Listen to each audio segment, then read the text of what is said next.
Your personality decides how people treat you, and your confidence decides how far you go. Right now, people are judging you within seconds. At work, in public, even online. They notice the way you speak, the way you carry yourself, and the way you react. If you don't control those things, you're letting others control the way they see you. Most people wait for confidence to magically appear. They think it will come with time. It doesn't. You build it by taking small, intentional steps every single day. And the same goes for your personality. It grows when you actively work on it. In this video, I'm going to give you simple, practical, daily tips you can start using right now to improve both. No fluff, no theory, just real actions that make people notice you, respect you, and take you seriously. Stay with me until the end, because the changes you make today can completely shift your life. Chapter 1. Look people in the eyes when they talk. When you want to improve your personality and confidence, one of the most powerful actions you can take is to look people in the eyes when they talk. This might sound simple, but it's not something everyone does. Many avoid it. They look away, down at the floor, or over someone's shoulder. Sometimes they do it out of nervousness, other times out of habit. But here's what you need to know. Eye contact is not just about looking. It's about connection. It's about showing the other person that you are present, that you value them, and that you respect yourself enough to be seen. Think about the last time you spoke to someone who kept looking away. How did it feel? Did you feel fully listened to? Probably not. You might have felt they were distracted, disinterested, or even hiding something. Now imagine speaking to someone who looks directly at you with calm, steady eyes. You feel like they are really hearing you, like they care about the conversation, like they are confident in themselves. That's the difference. This is why mastering eye contact changes how people see you and how you see yourself. When you look someone in the eyes, you send a message without saying a word. You say, "I'm here, I'm listening, I'm confident in who I am." And when you make this a habit, it begins to change how you carry yourself in every interaction. You become more comfortable in your own skin because you are no longer avoiding human connection. You are embracing it. Now, you might think, "But Jim, what if I feel nervous when I look people in the eye?" That's natural. Many people feel that way at first. But here's the truth. Confidence is not something you wait for. It's something you build. If you wait until you feel completely confident to make eye contact, you'll be waiting forever. You start by doing it even when you feel nervous. You start small. Maybe you hold eye contact for just a few seconds at a time. Then you increase it. With practice, it stops feeling uncomfortable and starts feeling natural. Here's how you can start building this skill today. First, when someone speaks to you, turn your body slightly toward them. Remove distractions. Don't glance at your phone or around the room. Focus. Look into their eyes. Not in an intense or aggressive way, but with a calm and steady presence. If it helps, notice the color of their eyes. This keeps your focus naturally in place. When you respond, keep that same steady gaze for a few seconds before looking away briefly, then return to it. This creates a rhythm that feels natural and keeps the connection alive. Pay attention to how people respond when you do this. You will notice they lean in more, they share more openly, they treat you with more respect. And here's something important. You'll also notice that you feel more in control of the conversation. You'll feel grounded, stable, and clear. That's what real confidence feels like. Eye contact also shapes the impression people form about you. In business, strong eye contact communicates reliability and authority. In personal relationships, it shows sincerity and trust. In every area of life, it tells people you believe in yourself. And the more you practice it, the more it becomes part of your personality. Of course, you don't want to overdo it. Constant, unbroken staring can make people uncomfortable. Confidence is about balance. You want enough eye contact to show presence and respect, but not so much that it feels unnatural. Think of it as being fully there in the moment, with no rush to escape the interaction. When they speak, your eyes tell them, "You matter to me right now." And when you speak, your eyes tell them, "I believe what I'm saying." Over time, this simple habit begins to reshape how you see yourself. You will notice you no longer shrink back in conversations. You no longer feel invisible in a group. You stop doubting whether you belong in a room. You start to feel that your voice matters. And because you feel it, others feel it too. When you walk into a room and meet someone's gaze, you make an immediate impression. People notice, they remember you. You stand out, not because you are loud or trying to take up space, but because you carry yourself with quiet certainty. You show that you are not afraid of being seen. This is one of the foundations of both personality and confidence. There's also a deeper benefit here. When you practice looking people in the eyes, you train yourself to stay in the present moment. When you practice looking people in the eyes, you train yourself to stay in the present moment. You are not lost in your head worrying about how you look or what to say next. You are engaged, you are aware, you are connected. And people feel it. This presence is magnetic. It draws people to you. It makes them want to spend more time with you. And that's how real relationships are built, whether personal or professional. If you struggle with shyness or self-doubt, this habit can help you break out of that shell. At first, it will feel like a conscious effort. You will have to remind yourself over and over, but eventually it becomes automatic. And when it does, you'll notice you no longer avoid people, you approach them. You no longer speak softly, hoping not to be noticed. You speak clearly, because you know your words have weight. Your personality becomes sharper, more defined, more authentic. This is why I believe that learning to look people in the eyes is one of the fastest ways to improve your personality and confidence. It costs you nothing. You can start right now. And yet, it changes everything, from the way people treat you to the way you feel about yourself. So, here's your challenge for today. In every conversation you have, whether it's with a friend, a colleague, a family member, or even a cashier at the store, make eye contact. Hold it long enough to show you're listening and that you're not in a rush. If it feels awkward at first, push through it. That's the moment you're building strength. That's when the change is happening. In the coming days, you will notice that conversations feel more natural. People will open up more to you. They will remember you as someone who listens, and you will start to carry yourself with a level of confidence that doesn't need to be forced. It will come from knowing that you can face people fully, without fear. Improving your personality and confidence is not about pretending to be someone you're not. It's about becoming more comfortable being who you are, and one of the most powerful ways to do that is to stop hiding, stop looking away. Look people in the eyes when they talk. Stand there, be present, own that moment. This is a small action, but it sends a strong message. You believe in yourself, and you're not afraid to be seen.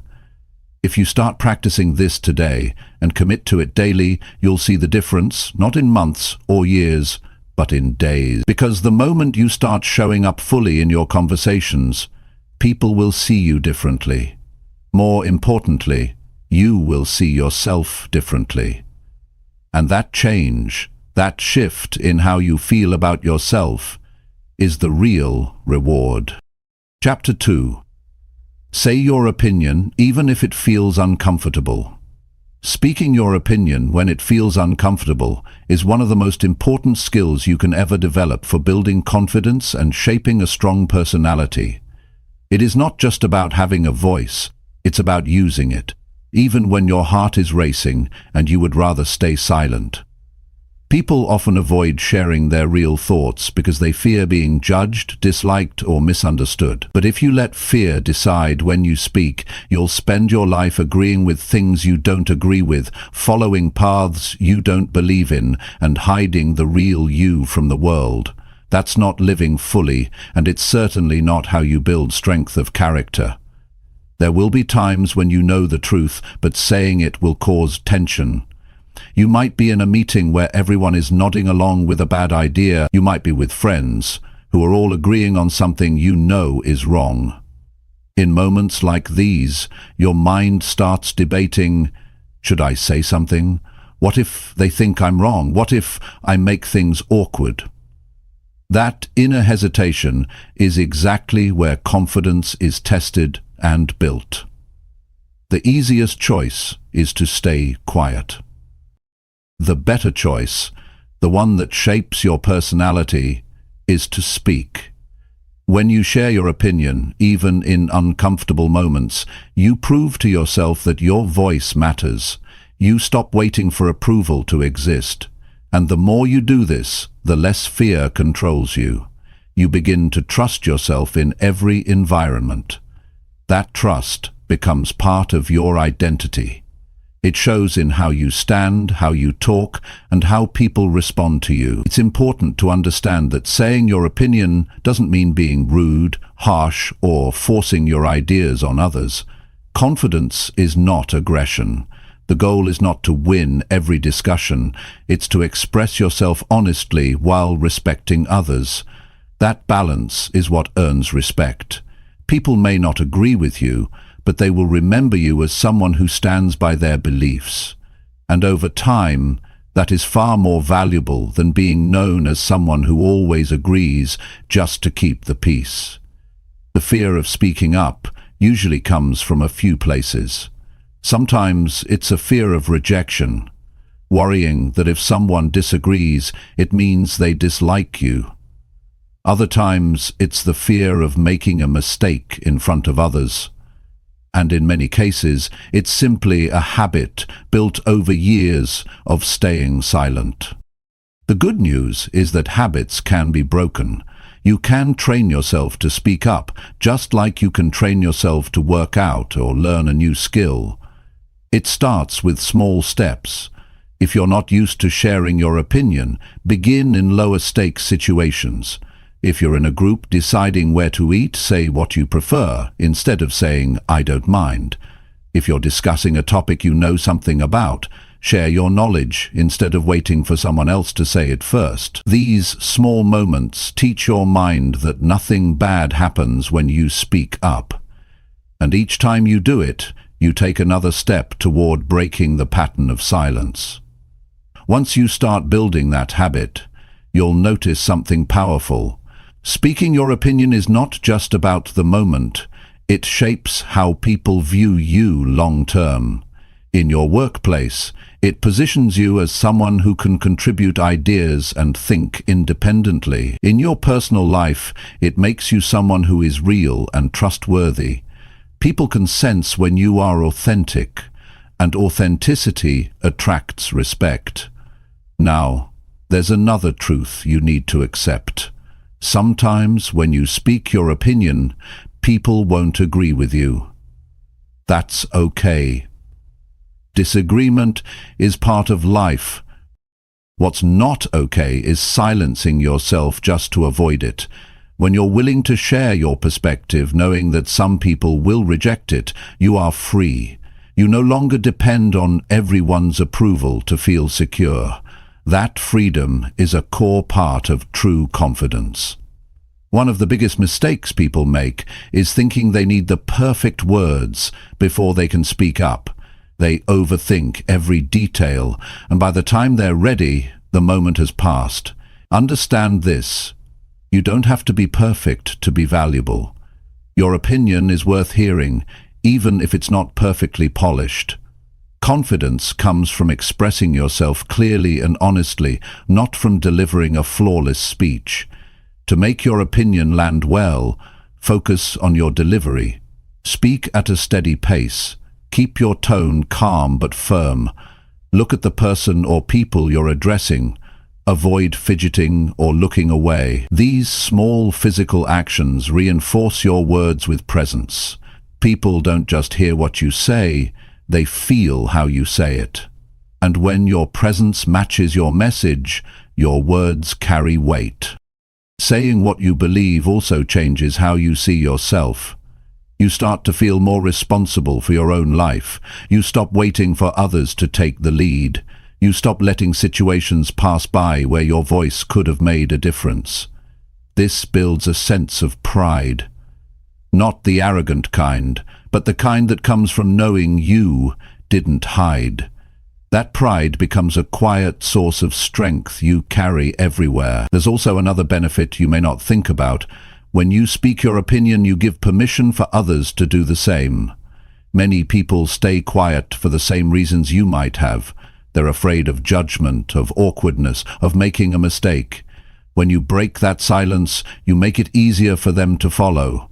This creates better conversations, deeper relationships, and stronger teams. You will face moments where the discomfort of speaking feels overwhelming. Maybe your voice shakes. Maybe your heart races. That's not a sign to stop. That's a sign you're growing. Growth never feels completely comfortable. If you wait for the nerves to go away before you speak up, you'll stay in the same place. The courage to speak while nervous is what transforms you. One useful way to prepare yourself for uncomfortable moments is to think about your values ahead of time. Know what matters to you.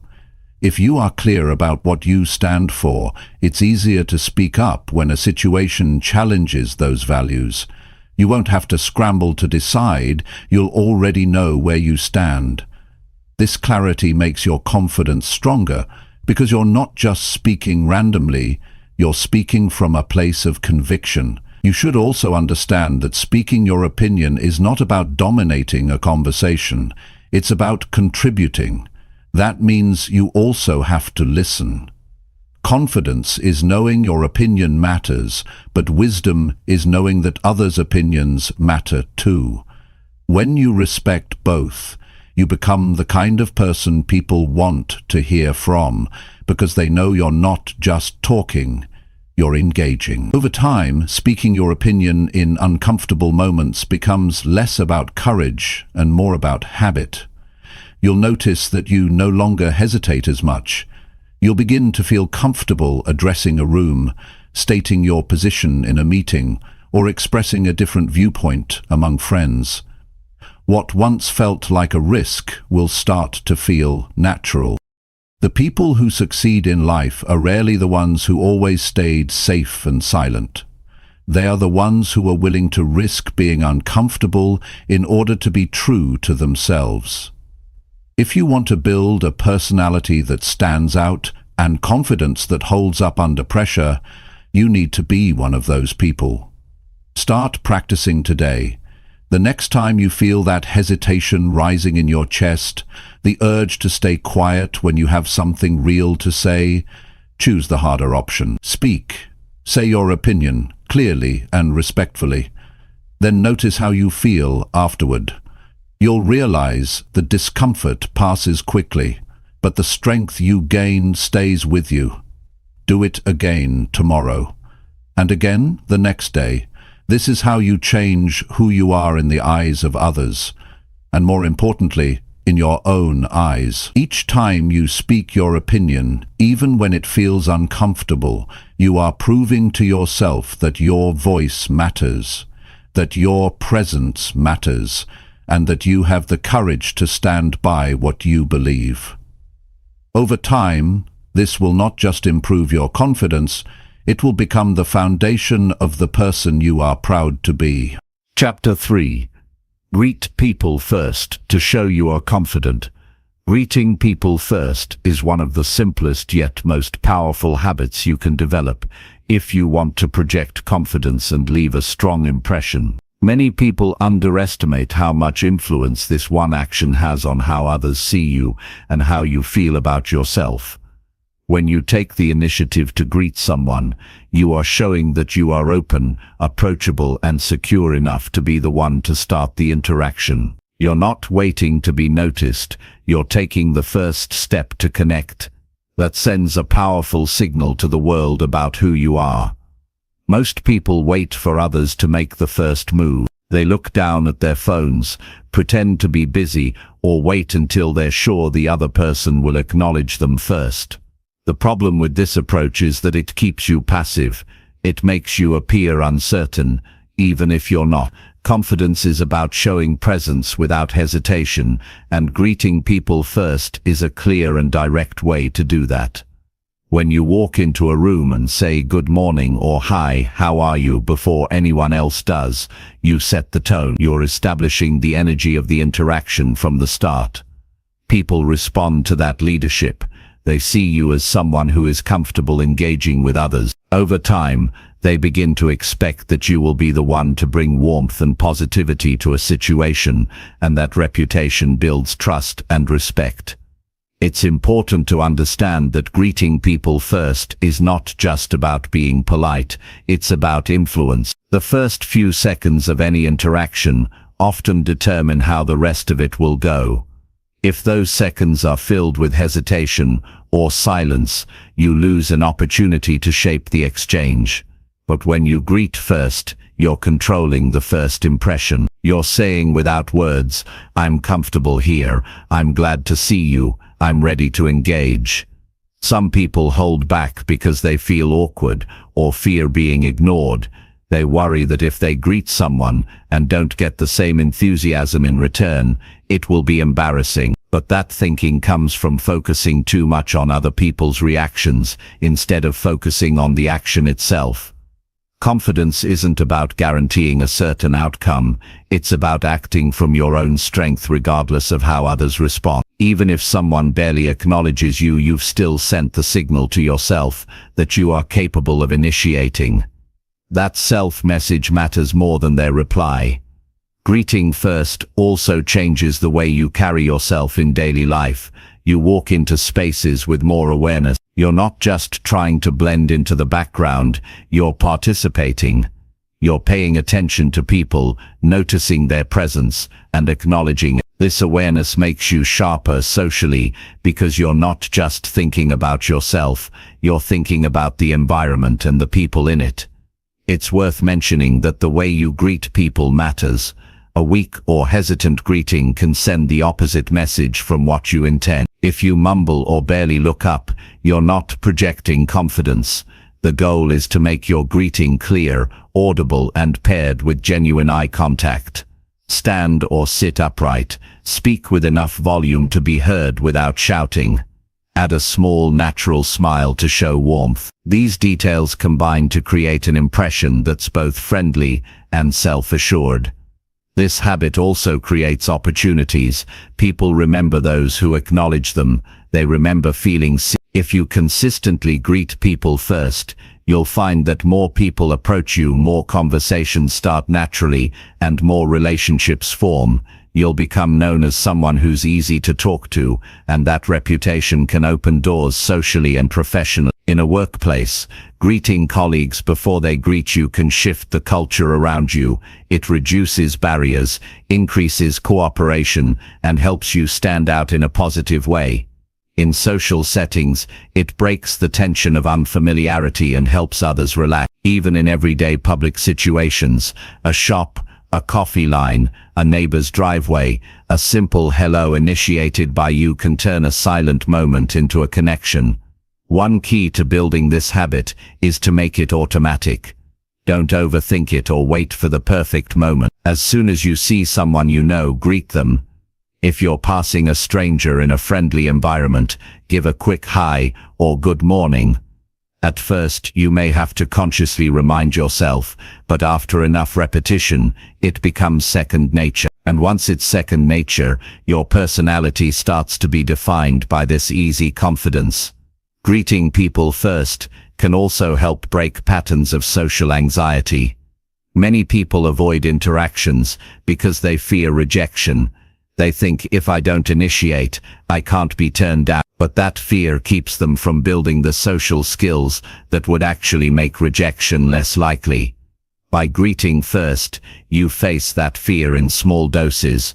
You give yourself proof over and over that starting interactions is not as risky as your mind makes it seem. Over time, those small victories add up to a stronger self-image. You might also notice that when you greet people first, they often mirror your energy. If you greet someone with a clear voice and relaxed expression, they are more likely to respond in kind. This makes interactions smoother and more enjoyable. It also puts you in a position of subtle leadership because you've established the tone and pace of the exchange. For this to be most effective, your greeting should match the context. In a formal setting, you might use good afternoon or nice to see you. In casual settings, hey or hi, how's it going works well. The important thing is that it feels natural coming from you. If you force a greeting that doesn't fit your personality or the situation, it will sound insincere. Confidence is not about pretending. It's about expressing yourself in a way that's real and comfortable. One thing to remember is that greeting first doesn't mean you have to be overly talkative or force conversation. It's about opening the door, not pushing people through it. Sometimes a simple greeting is enough to make a person feel acknowledged. Other times, it might lead to a longer exchange. You let it develop naturally. The win is in the act of initiating, not in controlling where the conversation goes. Over time, you will start to see the ripple effect of this habit. People will greet you back more quickly. You'll find it easier to strike up conversation. You'll notice you feel more relaxed in group situations because you know you can handle those first few seconds with ease. And because you're comfortable taking the lead in those moments, your overall presence will feel stronger and more grounded. When you greet people first, you're also training yourself to be more outward focused. Instead of being caught up in your own thoughts or insecurities, you're paying attention to others. This shift in focus often reduces self-consciousness because you're no longer trapped in your own head. You're engaged with the world around you, and engagement naturally builds confidence. It's worth practicing this even with people you see every day. Don't assume familiarity replaces the need for a greet. Starting the day by greeting your coworkers, family members or friends sets a positive tone. It shows consistency in your character. People begin to associate you with positive interactions, and that association strengthens relationships over time. There is also a subtle but important internal effect. When you take the initiative to greet someone, you're making a small but intentional choice to act instead of react. This choice reinforces the mindset that you can take control of situations instead of waiting for them to happen to you. That proactive mindset, repeated over and over in small ways, builds a foundation for handling larger challenges with confidence.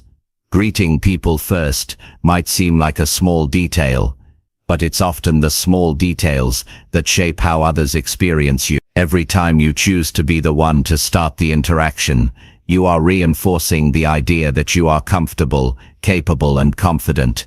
And with each repetition, that idea becomes more true, not just in how others see you, but in how you see yourself. If you want to start building this habit right now, pay attention in your next few interactions. Look for the moment before someone else greets you, and step in first. Notice how it feels to take that initiative. At first, it may feel like a conscious effort, but soon it will become part of who you are. And once it's part of who you are, you won't even think about it. It will simply be how you show up in the world. By choosing to greet people first, you're not just being polite. You're shaping your identity as someone who is present, approachable, and unafraid to take the lead. That's the kind of confidence people notice without you having to announce it. It's visible in your actions, in the way you carry yourself, and in the way you make others feel. And when you consistently put that out into the world starts responding to you in a way that confirms exactly what you've been building, a strong, confident, and authentic personality. Chapter 4. Control your tone so people respect your words. The way you speak can decide whether people truly listen to you or simply hear your words without valuing them. It's not just what you say, it's how you say it. Your tone carries more weight than you might realize. It can make your message sound strong and reliable, or it can weaken it before your words are even understood. When you control your tone, you show self-control. You show that you are intentional about your message and that you respect both yourself and the people you are speaking to. This is what earns you respect in return. People often focus on choosing the right words, but tone is what gives those words their real meaning. Two people can say the same sentence, but the one with a steady, confident tone will always be taken more seriously. The other, if their tone is shaky, rushed, or too sharp, will struggle to get the same impact, no matter how smart or accurate their words are. That's why developing the ability to control your tone is essential if you want to be someone whose words carry influence. Controlling your tone starts with awareness. Many people don't even realize how they sound when they speak. They may think they are speaking calmly, but others hear tension or impatience, or they may feel passionate, but their tone comes across as aggressive. The first step is to pay attention. Notice how your voice changes when you're under stress, when you're excited, or when you're frustrated.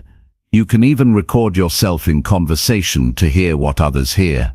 This can be uncomfortable, but it's one of the fastest ways to recognize what needs adjusting. Once you become aware, the next step is to manage your breathing. A rushed or uneven breath often leads to a rushed tone. People who speak too fast can sound nervous or unsure, even when they are confident in their thoughts. Slowing down your breathing naturally slows down your speech, giving your voice a calmer and more grounded quality. When your voice sounds steady, people are more likely to believe that you are steady. Volume also matters. Speaking too softly can make it seem like you lack conviction, while speaking too loudly can make you appear overbearing. The goal is a balanced volume that matches the setting. In a quiet room, you don't need to raise your voice much. In a large space or noisy environment, you need more projection, but without shouting. Adjusting your volume to fit the moment shows that you are in control of the situation. Tone is also shaped by pace. A rushed pace can overwhelm listeners, while a slow, deliberate pace gives people time to absorb your message. It also signals that you are confident enough to let your words stand without racing to the end. People who rush often sound like they're trying to get the hard part over with. People who pace themselves show that they are comfortable being heard. The emotional quality of your tone can make the difference between building trust and creating resistance. If you speak in a tone that is calm yet firm, you encourage open conversation. If you speak in a tone that is sharp, sarcastic, or impatient, you create defensiveness, even if your words are reasonable. The best communicators choose a tone that matches their intent. If your goal is to persuade, your tone should be inviting. If your goal is to set a boundary, your tone should be clear and unwavering, but not hostile. One of the challenges in controlling your tone is keeping it consistent when emotions run high. Anger, frustration, and even excitement can push your voice to extreme. But in those moments, the person who keeps a controlled tone has the real advantage. When everyone else is raising their voice, the one who stays steady commands attention. This kind of control doesn't come from pretending you don't feel emotions. It comes from training yourself to respond instead of react. A useful habit is to pause before speaking in emotionally charged situations. That small pause allows you to choose your tone before your words leave your mouth. It may only take 2 or 3 seconds, but it can be the difference between saying something in a way that gets heard and saying it in a way that gets dismissed. In professional settings, this pause can keep you from sounding defensive. In personal situations, it can prevent arguments from escalating unnecessarily. Your tone also influences how people remember you after a conversation. If your tone is respectful and balanced, people will associate you with maturity and reliability. If your tone is often sharp or dismissive, they may avoid speaking to you unless they have to. The way you make people feel while you speak lasts longer than the specific words you used. Another way to improve your tone is to watch people who speak well. Pay attention to public speakers, leaders, or even colleagues who have a natural command when they talk. Notice how they use pauses, how they control their volume, and how they balance warmth with authority. You can learn a great deal by observing and then practicing these techniques in your own way. One mistake people make is thinking that controlling tone means sounding flat or emotionless. That's not the goal. You want to keep your natural expressiveness, but you want it to be intentional. A completely flat tone can make you sound disinterested, while uncontrolled highs and lows can make you sound unstable. The middle ground is where confidence lives, expressive enough to engage people, steady enough to earn trust. It's also worth noting that different situations call for different tones. A team meeting where you're motivating others requires more energy in your voice. A serious one-on-one conversation might require a softer, slower delivery. The ability to adjust your tone based on the situation shows adaptability, and adaptability is a form of intelligence people respect. The relationship between tone and respect is especially important when you're trying to influence decisions. Even the best ideas can be ignored if the tone used to deliver them is careless or dismissive. On the other hand, a well-controlled tone can make a modest idea seem more credible. People are more open to listening when they feel respected, and your tone is the first signal of that respect. In moments of disagreement, controlling your tone becomes even more critical. If you raise your voice or sound irritated, the other person will focus on your tone instead of your message. But if you stay calm and speak clearly, they have to engage with your actual point. This can be the deciding factor in whether a conversation ends in progress or in conflict. Developing control over your tone is not something you master in a day. It's built over time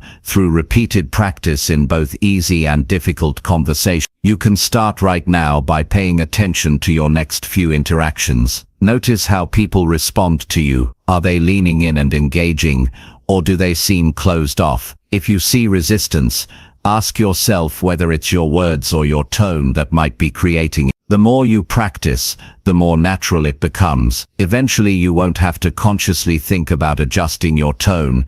It will happen automatically. This gives you a huge advantage in every area of life, because people will naturally respond to you with more openness and respect. You'll be able to speak your mind without unnecessary conflict. You'll be able to lead without forcing authority. A controlled tone also strengthens your inner confidence. Knowing you can handle any conversation without losing control of your voice gives you a steady kind of self-assurance. You stop worrying about being misunderstood because you know you're presenting your message in the clearest and most respectful way possible. And when you know that about yourself, you speak more often, you share more ideas, and you step into more opportunity. Every conversation is a chance to reinforce this habit. Whether it's a quick exchange with a stranger or a serious discussion with a colleague, make the choice to control your tone. Stand or sit upright, breathe steadily, speak at a pace that allows your words to land,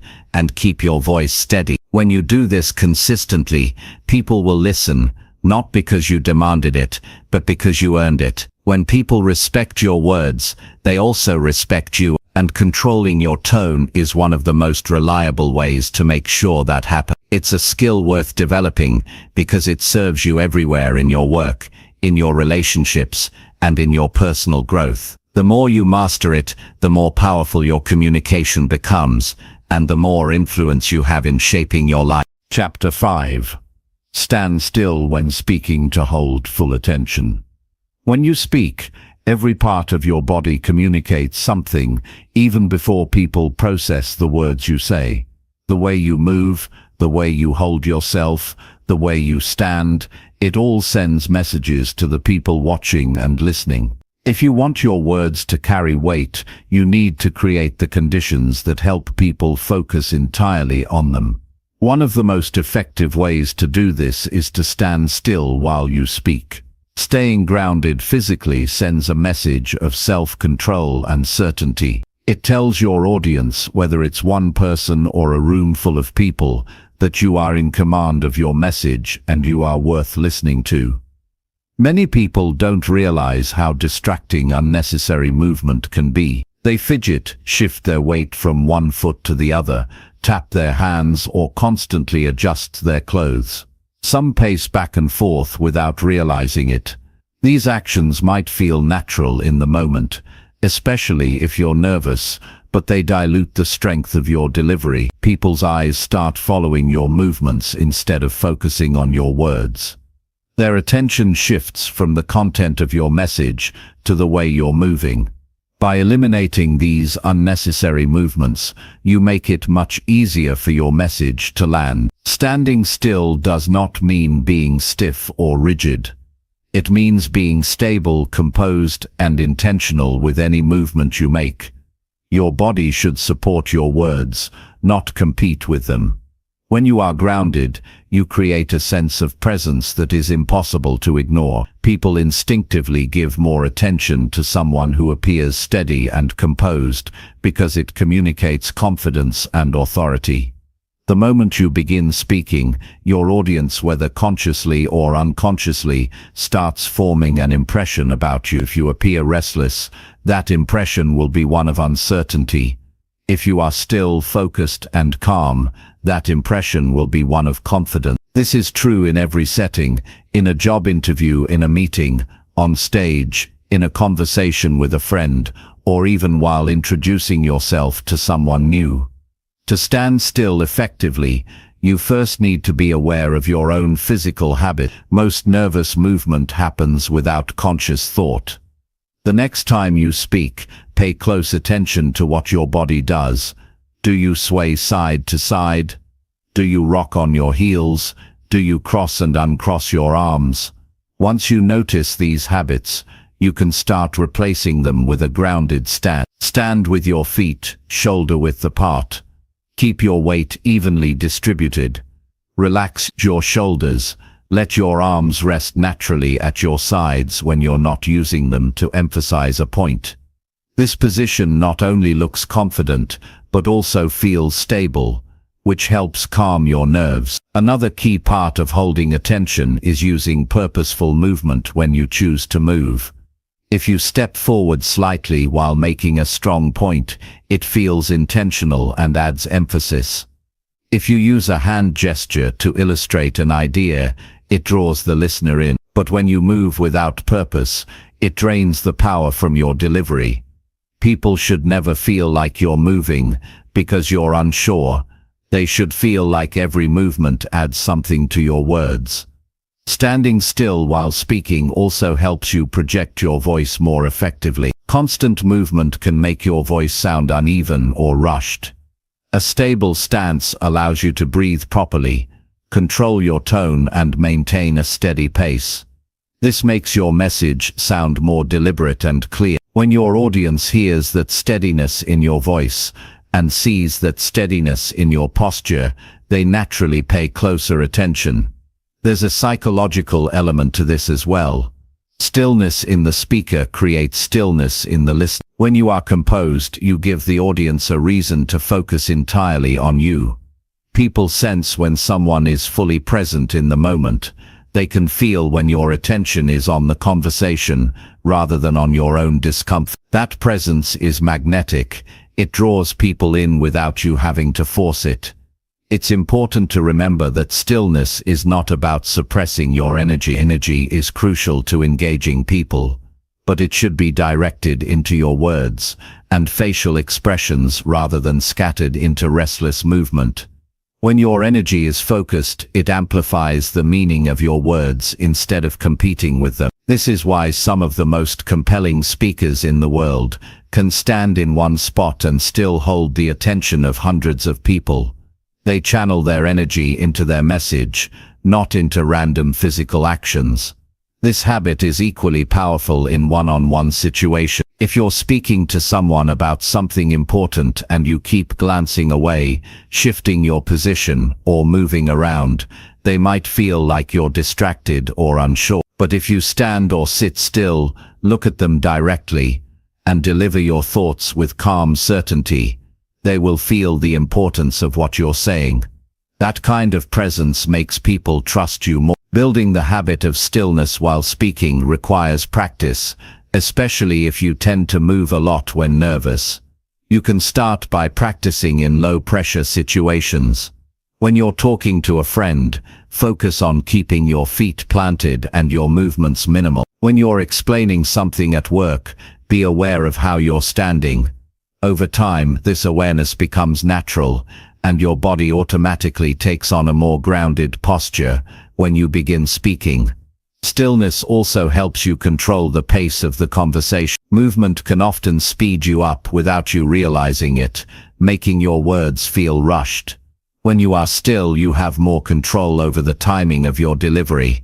You can pause to let important points sink in, and those pauses will feel deliberate rather than awkward. This makes your communication more powerful because people have time to process what you're saying. In professional settings, this skill can set you apart. People who stand still when they speak often come across as more credible and trustworthy. They appear confident without being arrogant. They create an environment where people want to listen because there's no distraction from the message. In leadership roles, this is invaluable. If you can hold people's attention without relying on movement, your influence grows significantly. Stillness can also help you manage your own nerve. When you're physically grounded, your body feels more stable, and that stability helps settle your mind. Nervousness often shows up in restless movement, so by consciously reducing that movement, you signal to yourself that you are in control. This feedback loop works both ways. The more still you are, the more confident you feel, and the more confident you feel, the more naturally still you become. One common challenge people face is thinking they need to move to seem engaged. While movement can add energy, it should never replace the power of your words. If your message is clear, your tone is steady, and your posture is strong, you don't need constant motion to hold attention. In fact, unnecessary motion often takes away from your message rather than adding to it. Standing still doesn't mean you can't use gestures, but those gestures should have a purpose. A well-timed hand movement can emphasize a point. A small step forward can signal that something is important, but these actions should be deliberate, not automatic. When your movements are intentional, they enhance your communication rather than distract from it. The key is to make stillness a natural part of how you communicate, not something you only do in formal situations. Practice it in everyday conversations until it becomes second nature. You'll find that people respond to you differently when you are still and focused. They'll listen longer, take your words more seriously, and remember what you've said. When you stand still while speaking, you're sending a silent but powerful message. You are confident in what you're saying, you are in control of the conversation, and you believe your words have value. People sense this immediately, and they adjust their own attention accordingly. Over time, this habit becomes one of the strongest tools you have for commanding respect and influencing others. The more you use this skill, the more you'll see its impact. You'll notice people leaning in to hear you better. You'll notice that interruptions happen less often because people are more engaged. You'll notice that your words have more weight because your physical presence supports them. And once you've experienced this effect, you'll understand why stillness is such a powerful form of communication. In every interaction, you have a choice. You can scatter your presence with unnecessary movement, or you can anchor it with stillness. The first keeps attention divided. The second keeps it centered on you. If you want people to hear, understand, and respect what you say, choose stillness. Let your words do the work, supported by a posture and presence that say clearly, without a single extra movement, that you are worth listening to. Chapter 6. Challenge yourself daily with tasks you usually avoid. The fastest way to grow as a person and build lasting confidence is to face the very things you usually avoid. Everyone has tasks they push aside. They are often the ones that feel uncomfortable, intimidating, or simply inconvenient. but avoiding them over and over builds a pattern of hesitation. Each time you skip a challenge, you send yourself the message that you're not ready for it.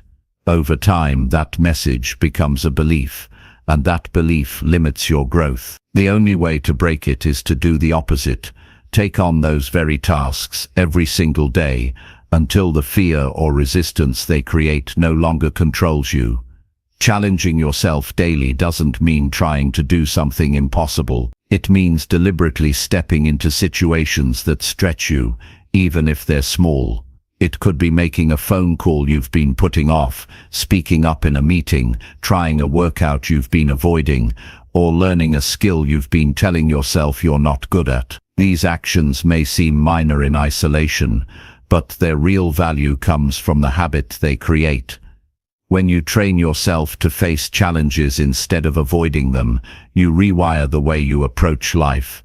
The truth is, confidence is not built in comfort. It's built in the moments when you feel tension, when you notice that small voice telling you to step back, and you choose to move forward instead. The people who seem naturally confident are often the ones who have trained themselves to keep moving through discomfort. They've learned that the moment of hesitation is the exact place where growth happens. You might think that doing one difficult thing a day won't make much of a difference, but imagine what happens when you repeat that for weeks, months, and years. You'll face hundreds of challenges you once avoided. Each one will leave you a little stronger, a little braver, and a little more capable. The person you become after a year of facing small daily challenges will feel completely different from the person who avoided them. One of the biggest benefits of this habit is that it changes your relationship with fear. Most people try to wait until they no longer feel afraid before they take action, but fear doesn't just vanish on its own. It fades when you prove to yourself that you can act despite it. The first time you face something you've been avoiding, you might feel nervous. The second time it feels easier. By the 10th time you wonder why it ever bothered you at all. That transformation only happens through repetition. Another advantage is that tackling avoided tasks builds discipline. Discipline is doing what needs to be done even when you don't feel like it.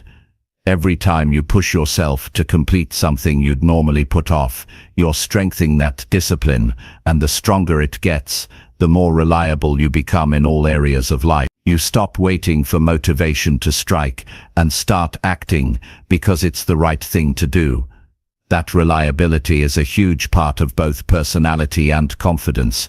People trust those who consistently follow through. It's also important to understand that these challenges don't have to be public or dramatic. The most powerful ones are often private. No one else has to see you doing them. What matters is that you see yourself doing them. You're building self-respect, and self-respect is the foundation of confidence. You know you can depend on yourself, and that quiet certainty changes the way you move through the world. Some days, the challenges will be small. Maybe you respond to an email you've been avoiding for a week. Other days they'll be bigger, like having a difficult conversation, or applying for an opportunity that intimidates you. The size doesn't matter as much as the consistency. The key is to make it a non-negotiable part of your day. One thing you usually avoid must get done today. No exception. When you start this habit, you may notice resistance creeping in quickly. Your mind will try to talk you out of it. It will give you excuses, distractions, and rationalizations. That's when you need to remember why you're doing this. Not to be perfect, but to become stronger. Each time you break through that resistance, you prove to yourself that you are in control, not your excuses. The changes you experience from this habit aren't just mental. Physically, you'll notice a difference in how you carry yourself. You'll walk with more purpose, speak with more assurance, and approach situations with less hesitation. That's because your brain starts to associate challenges with success instead of failure. The more often you win those small daily battles, the more you expect yourself to win in the future. There's also a ripple effect. Once you start challenging yourself in one area of life, you naturally start doing it in others. You might begin by pushing yourself at work, and soon you're taking on personal goals you've been avoiding. You might start with physical challenges, and eventually you're initiating conversations you once found intimidating. The habit spreads because you've built the muscle of action. One important thing to keep in mind is that challenges don't always need to be about fixing weaknesses. They can also be about expanding strengths. If you're already good at something but tend to stay within safe limits, push beyond them. Enter a competition, aim for a higher standard, or take on a project with more responsibility than you're used to. Growth happens at the edge of your comfort zone, whether that edge is in a weakness or a strength. The most valuable outcome of this habit is how it shapes your identity. You stop seeing yourself as someone who hesitates and start seeing yourself as someone who acts. That shift in identity is powerful because once you believe you're the kind of person who takes action, you'll look for opportunities to prove it again and again. It becomes a cycle of action and growth that keeps building on itself. In relationships, this habit makes you more dependable and more interesting. People can sense when you're someone who faces life head-on. They feel more comfortable relying on you because they know you won't shy away from what's difficult. They're also drawn to you because you have stories, experiences, and insights that only come from pushing yourself into new situations. Professionally, the difference can be even more noticeable. The people who get promoted, trusted with important projects, or given leadership roles are rarely the ones who only do what's easy. They're the ones who consistently step up for the tasks others avoid. They show they can handle pressure and uncertainty, which are essential qualities for leadership. By making daily challenges part of your life, you're training yourself for these moments before they arrive. It's worth remembering that you don't have to succeed at every challenge to benefit from it. The act of attempting something you'd normally avoid is valuable in itself. Even if you fail, you've broken the habit of avoiding. And often the lessons you learn from failed attempts are the very things that prepare you to succeed the next time. This is not a short-term strategy. The real power of challenging yourself daily comes from making it a permanent part of how you live. Over time, the things that used to intimidate you will feel routine. That doesn't mean the habit stops working. It means you'll keep raising the bar. As you grow, you'll find new areas to challenge yourself in, ensuring that you never stagnate. The person who takes on daily challenges is not the same person who avoids them. The difference is visible in their confidence, their personality, and their results in life. One is reactive, letting fear decide what gets done. The other is proactive, deciding for themselves what needs to be done and doing it. The choice of which one you become is made in the small moments, each day when you either face the task or turn away from it. If you commit to facing one avoided task every single day, you'll be amazed at how quickly your life starts to feel different. You'll begin to notice a deeper sense of pride at the end of each day, not because everything went perfectly, but because you showed up for yourself. That pride builds momentum, and momentum turns into transformation. Before long, you'll look back and realize that the things you once avoided without a second thought are now just part of your normal routine. That's when you'll know this habit has done its job.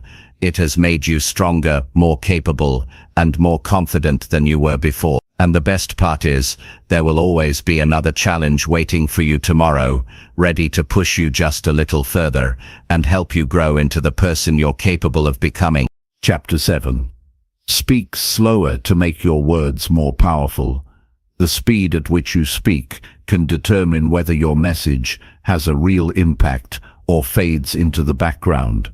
When you speak too quickly, your words may come out before the listener has time to process them.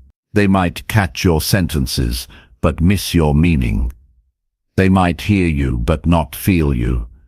Speaking slower allows your words to breathe, gives the listener time to absorb your message, and shows that you have control over what you say. It communicates that you are not rushing to get it over with. You believe what you are saying is worth the listener's attention. Many people speak fast without realizing it. Sometimes it's because they're nervous. Other times it's because they want to fit too many ideas into a short amount of time. In some cases, it's simply a habit formed over years. The problem is that when you speak too fast, you make it harder for others to connect with you. They may struggle to keep up or miss important details entirely. If you slow down, you give them the opportunity to engage with your message in a more meaningful way.